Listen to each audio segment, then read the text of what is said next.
Orang tuh nggak ada yang pernah peduli sama lu, ya. Lu tuh ada di spotlight bias ketika lu ngerasa dunia itu berputar di lu padahal nggak ada yang pernah peduli. Ketika lu jalan di mall tuh nggak ada yang pernah peduli sama lu. Jadi gua kasih tahu bahwa ketakutan tuh nggak nyata. Buat apa ya lu takutin masa depan atas sesuatu yang lu nggak akan pernah bisa kontrol. Yang ada tuh hanya kenyataan yang ada di depan mata lu ini. Ya, di detik ini kenyataan tuh yang ada. Ketakutan di masa depan tuh nggak ada. Ketakutan di masa lalu tuh juga nggak ada. Yang kita bisa kontrol tuh cuman satu, ya dunia luar kita nggak bisa kontrol. Yang kita bisa kontrol adalah pikiran kita. Kita mau maju atau kita nggak mau maju. Dan gue belajar tahun 2025, ya kan gue hidup di mana gue itu nggak pernah pengen gagal. Gue orangnya sangat kompetitif ya.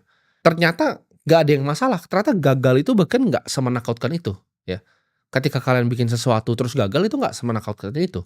Ketika awal-awal gue di karir gue takut gagal gitu. Tapi gue pernah bikin startup ya, dipuja satu Indonesia, sampai masuk, penghargaan di luar negeri segala macam, ya mau diinvest sama salah satu venture capital paling besar di dunia, investornya Apple. Umur 19 tahun orang bilang semuanya golden boy, lalu hancur ya, semuanya hancur dan gue rasa ya not so bad gitu kegagalan.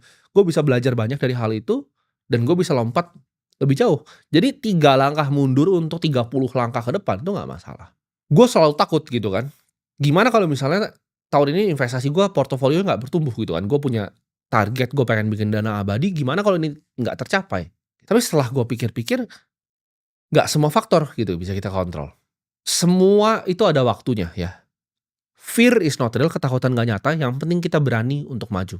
Pelajaran ketiga ya, yang gue dapat adalah nggak apa-apa untuk ketinggalan sesuatu, ya. Memang kadang ada bus yang ketika lu ketinggalan tuh, wah anjing bisnya ninggalin gue nih.